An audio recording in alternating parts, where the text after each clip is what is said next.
Speech writer ہے جو وزیر اعظم ہاؤس میں بیٹھا ہوا ہے پچھلے یہ 67 ایئر سے، کوئی پریس ریلیز اٹھا کے دیکھ لیں آپ، ان پورے 67 ایئرز میں یہ بات ضرور لکھی جاتی ہے جب بھی لا اینڈ آرڈر کی وہاں پہ کوئی نہ کوئی میٹنگ ہوگی کہ عینی ہاتھ کے ساتھ نمٹا جائے گا. اور کل کسی نے بڑا خوبصورت ٹویٹ کیا ہوا تھا اس پہ، ان کا یہ کہنا تھا کہ حکومت پاکستان کا یہ عینی ہاتھ گم ہو گیا ہے، یہ گم شدہ ہے، اگر کسی کو ملے تو ہمیں اس کی اطلاع کر دیں. ایک تو عینی ہاتھ ان کا گم ہو چکا ہے، اور دوسری بات جو آپ نے کی کہ یہ فیصلہ کیا گیا کہ آپریشن کیا جائے، جو آئی رپورٹ ہوا سارے اخبارات میں، اگرچہ میں اس بات پہ بلیو نہیں رکھتا کہ یہ تانے دینے چاہیے کہ پہلے آپ کو کیوں خیال نہیں آیا. طریق کے ساتھ اپنے حالات ہوتے، اپنا ٹائم ہوتا، اس کے مطابق فیصلے کیے جاتے. لیکن جب یہ فیصلہ کیا گیا تھا، آپ نے 6 مہینے پہلے فیصلہ کیا تھا کہ ہم نے مذاکرات کرنے ہیں، ایک بڑی تعداد میں پاکستان کے لوگ، میڈیا، دانشور اور بہت سارے اور ایون ملٹری بھی کہہ رہی تھی کہ ٹائم آپ ضائع مت کریں. آپ نے 300 بندہ مروا لیا اس درمیان میں. اس کے بعد جا کے 6 مہینے فیصلہ وہی بات کیا جو آپ کو پہلے کرنا چاہیے تھا. ماس کنسنسس پیدا ہو رہا تھا، آخری کوشش کی جا رہی تھی. اسی آخری کوشش کے نام پہ آپ نے پاکستان میں سینکڑوں لوگ مزید مروائے. آپ نے طالبان کو موقع دیا وہ ری گروپ کریں، پاکستان میں پھیلیں، وہ اسپریڈ آؤٹ کریں، اپنے آپ کو اکوپ کریں، اور جو تباہی پھیلنی ہے وہ پھیلائیں. جو وقت پہ فیصلے نہیں کیے جاتے ان کے نقصانات ہوں گے.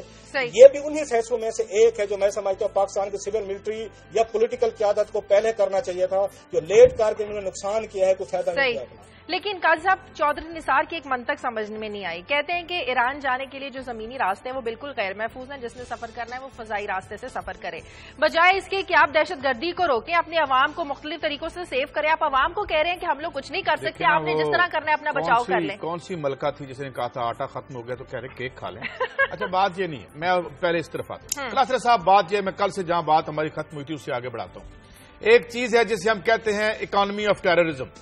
اس ٹیررزم کی ایک اکانومی ہے، اور اگر اے بی سی بھی اگر ملٹری اسٹریٹجی کی ہم جانتے ہوں تو ہمیں سمجھ آتی ہے کہ جب تک کسی بھی متعارف قوت کی کمک آپ نہیں توڑتے، آپ اس کی کمر نہیں توڑ سکتے. یہ جو کچھ ہمارے ساتھ ہو رہا ہے، جتنا رائز آف بلیک اکانومی ہوا ہے، اور جو ہمارے ہاں ریسنٹلی ایک انسرجنسی سب ڈیو ہو کے نیچے گئی ہے، وہ سری لنکا کی تھی. اور اگر آپ غور کریں تو اس گلوب کے بڑوں نے انڈیا کو آئینی ہاتھ وہاں ان کو مل گیا تھا، آئینی ہاتھ سے اس کی فنڈنگ اور مدد رکوائی، تو ہم نے دیکھا کہ وہ سب سائڈ کر گئی. اب جو گولیاں، جو بندوقیں جو ہم دیکھتے ہیں کہ ہماری لا انفورسمنٹ سے بہتر ہیں، وہ آخر پیسوں کی آتی ہیں. یہ پیسے کہاں سے آتے ہیں؟ اور کسی بھی ملٹری اسٹریٹجی میں اگر آپ کمک توڑ دیں، چاہے وہ ایک ریگولر وار فیئر ہو جس میں آمنے سامنے لڑ رہے ہوں یا انسرجنسی ہو، تو اس وقت تک اب معاملہ کیا ہے؟ ٹیکسز آپ نہیں لیتے، ریاست کے پاس پیسے نہیں ہیں. 4% بڑھانے ہوں ہم نے ملٹری ڈیفنس کے، تو یہاں پہ نیو لبرل جو ہمارے لبرل ہیں وہ لڑ پڑتے ہیں ہمارے ساتھ. فوجیوں کی وردی دیکھیں، فوجی کہہ رہا ہوں، سپاہیوں کی وردی دیکھیں. اس کے بعد میں جب کہتا ہوں سویرے میں دفتر سے آتا ہوں تو آگے لفٹ مانگ رہے ہوتے ہیں ہمارے بہت سارے جو پولیس کے کھڑے ہوتے ہیں. تو یہ ایشو ہے. اگر یہ جو 84 کروڑ روپیہ شام کو اکٹھا ہوتا ہے، اس میں کتنا حصہ انسرجنٹس کے پاس جاتا ہے، اس کو اگر آپ نہیں توڑیں گے تو میں آخری بات بریک لینی آپ بات کمپلیٹ کریں. پھر کیا ہوگا؟ جس طرح ہم کہتے ہیں نا، ایک نالائق ڈاکٹر ہمیشہ علامتوں کی کا علاج کرتا ہے، ایٹیالوجی نہیں ڈھونڈتا. روز ہم اپنے زخم کی پٹی کھولتے ہیں، روز وہ بڑا ہو جاتا ہے، روز پھر اس پہ پٹی کرتے. تو یہ ایشوز ہیں. اور آخری بات کہ انٹیگریٹ کرنا پڑے گا آبادیوں کو اکنامک ٹرانسفارمیشن کے ساتھ، تاکہ وہ ان عناصر سے دور ہوں، ان کے قریب نہ جائیں. اگر ہم یہ کہتے ہیں کہ دہشت گردوں کو غیر ملکی سپورٹ ہوتی ہے، غیر ملکی فنڈنگ آتی ہے، کیا اس فنڈنگ کو روکنا، کیا اس سپورٹ کو روکنا ہمارے بس پہ نہیں؟ اس پر بات کریں گے ایک بریک کے بعد.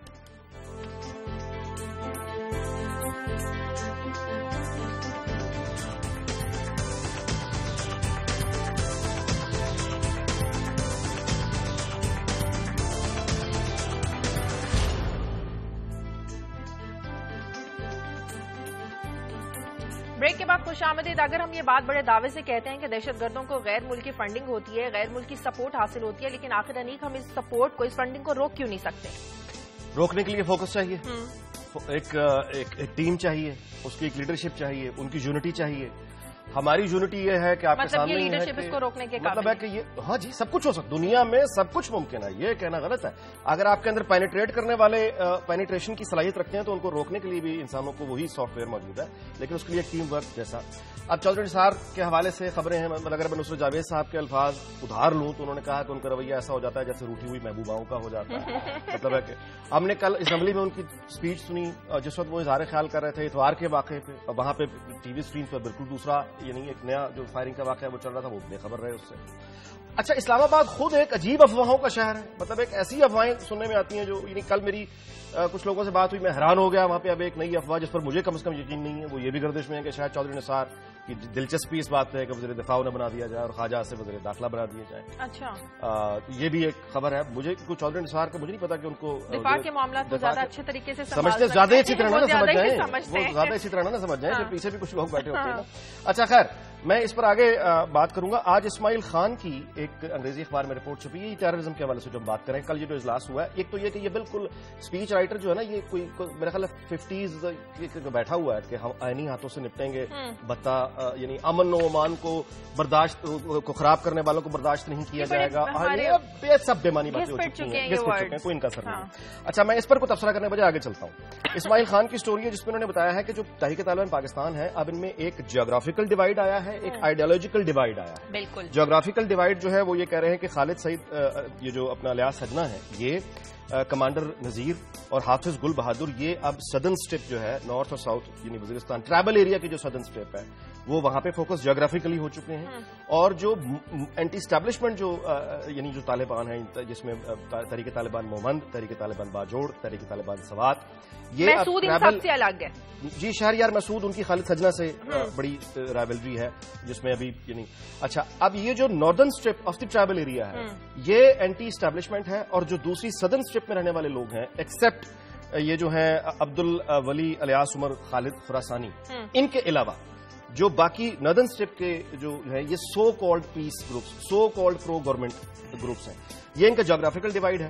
جیوگرافیکل ڈیوائڈ کی ایک اور دلیل انہوں نے یہاں پہ یہ دی ہے کہ 2007 کے بعد شاید یہ پہلا موقع ہے کہ تحریک طالبان پاکستان کو اپنا ہیڈ کوارٹر شمالی اور یہ جو ہے اپنا جنوبی وزیرستان یہاں سے منتقل کرنا پڑے کہیں اور، شاید افغانستان. اچھا، کیونکہ اب یہاں پہ ساؤتھ وزیرستان میں جو کنٹرول ہے وہ سجنا کا ہے، وہ سجنا کا ہے ساؤتھ وزیرستان.